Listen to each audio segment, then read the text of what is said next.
Just wanted to start out with my first pond that I built.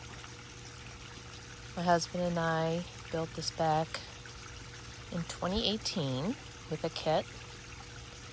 Had the waterfall, pipe, pump, and a skimmer. And I started to dig the hole myself.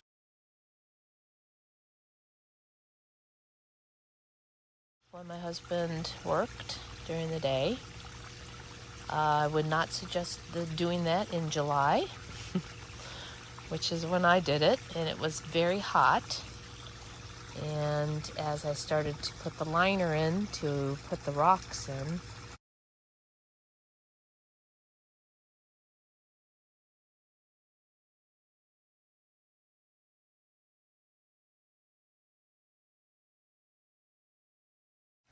but then my husband and I decided that we were going to build a larger koi pond.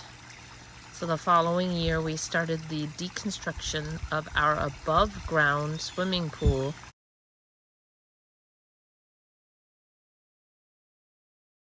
That we had installed by sinking it in 2 to 2.5 feet, depending on how the land went. Some places were a little deeper than others, but mainly level, of course, on the top, so the pool wasn't, funky. But we decided to start taking that apart, and then the following spring was very, very wet. But when we had dug out the above ground swimming pool to set it down deeper, we set the dirt off our property and we started to bring that in, and he wheelbarrowed 250 wheelbarrow loads of dirt.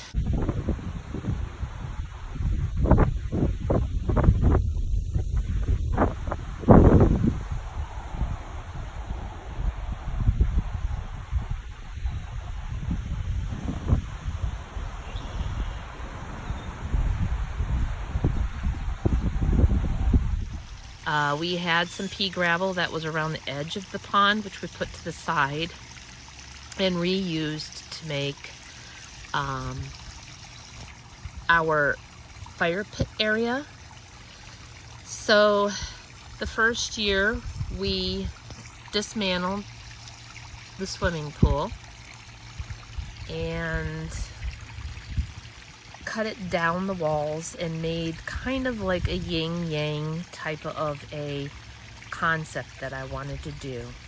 And what I'm going to do is I'm going to go up to the next pond and show you what that looks like. I also have another video where I don't talk and I show just different angles of the pond area as it is of right now. So I'm going to get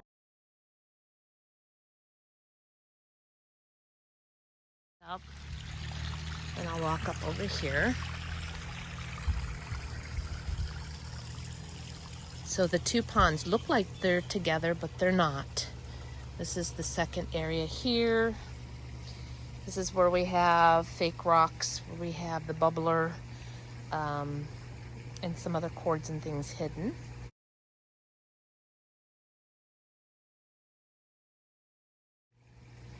And then you can see the bubbler line there, which we haven't buried. Maybe I should. And then this kit we purchased as well, and a very large liner, which we did have to go, and we put right in here.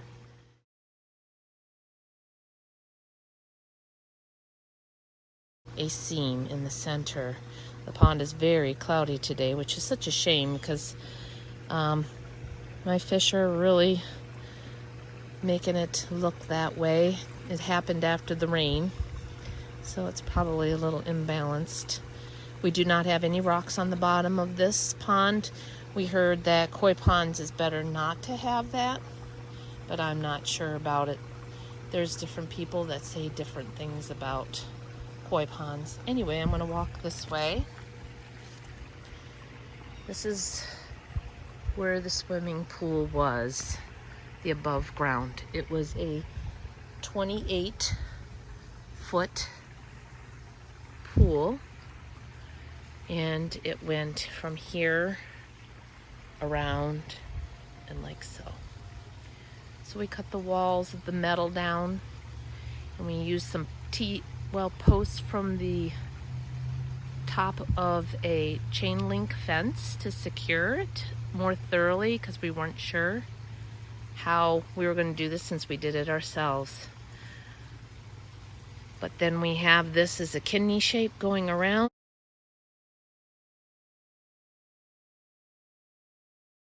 And then this was originally going to be a sunken fire pit area, and I was going to have a seating area here. But we had so much rain that year, we just decided not to do that, because I didn't want to build French drains and stuff as well, or some form of way of getting the water out of the sunken fire pit. So now it is above. Underneath here is our pea gravel, and also in our greenhouse that we reutilized. And then this year we had just finished putting in the gravel around the fire pit, which now is kind of sunken in, which we might someday raise it back up.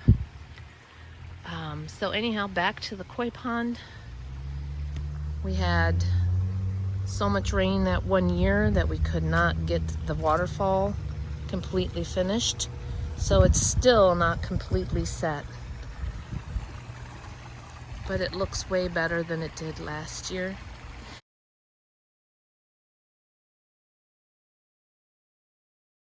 We also installed a bog, and I have a small leak in it and I need to fix it. So when I do the waterfall, I'm going to redo the bog, the one area where it leaks on the side. So here I have some of my beauties in there swimming away. I'll have to show other videos of them when it's a little clearer, usually in the morning.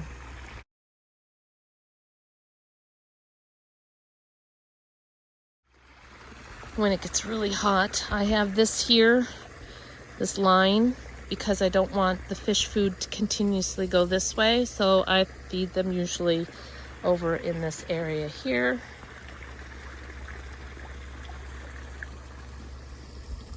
So this is about 4,800 gallons. We have 2 chimneys in there with slates on top of them, and they're also on blocks. So the younger fish can be way at the bottom. The larger fish or medium fish or whatever can go through. And you can see one is kind of there now. My white fish like to stay out of the sun. Do what you can do the best of your pond and what you can afford.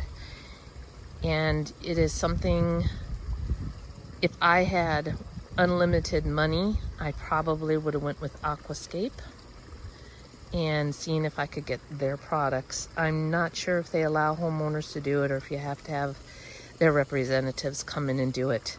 But those are like, I don't know, very, very expensive to have them come and do things. So anyway, this is that. Here is the bog, which is hard to see because it is now pretty full of different things. I do have a host in there. I have some lilies that bloom beautiful yellow.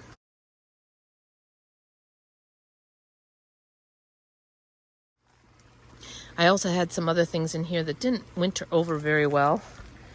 Here's the back of the pond. We did like a retaining wall. And then there's the entrance to the bog as well, right there. And there's the waterfall. We had a piece of slate over this and it broke. So let me go on this side. Here's the back of the wall. I have some other things I'd like to do. I'd like to make a little like Gaboda house and put it on top of here. So it looks like a little Japanese house sitting here with my little men that just used to be my mom's little men marketing along. But inside here we took this, we put a stone underneath it, and underneath the stone it's going to be hard to see because of the sun, is a bucket, a 5-gallon bucket. And I am going to have a hard time opening this. But in the bucket is our valves, and I lined it so we could reach in there and turn on and off the bog if we wanted, or the waterfall, so we could adjust it. So that's what's in there. And then I just cover it back up. Put my little Chinaman on there. So this has still got some stuff going on up here that I need to continue finish. I have a little bit of liner. If I was to say that you were going to build this, do not cut your liner until you are completely done with your landscaping and everything.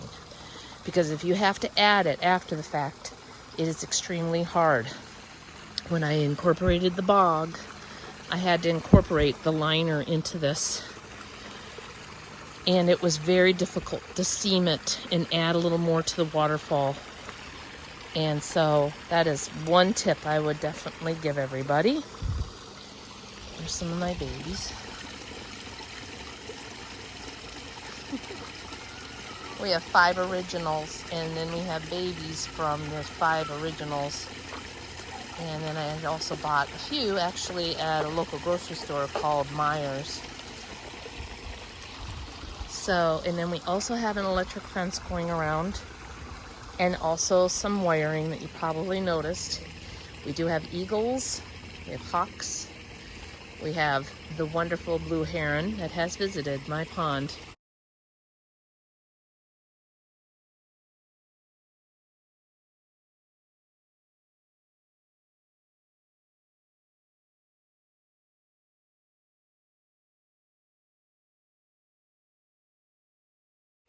A couple of times.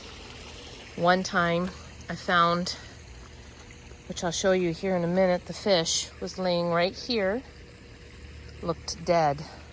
And he is alive this day. I plopped him right into the water, got my net and put him over the bubbler until he was oxygenated back to life, you could say. And that same day he was eating. He was poked through his head and out the side. And there he is swimming right there, the red one or the orange one. And that is the one that got hurt. This one is Rudolph. She's actually female. She's the one that produces all my babies.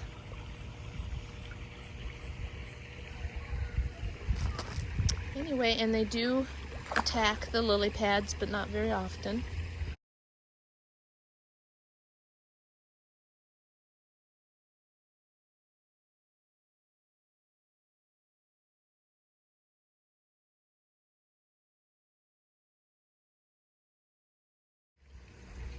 So anyway, that is my little video of some of my pond info. Not a whole lot, but just to give you an idea that if you have a dream, my husband gave me my dream come true when I told him I'd like to have a koi pond. And then he got hooked and we added the larger one out of our swimming pool. Anyhow, I hope you liked the video, and I hope to make a couple more about some of the things that we've done and things that we learned.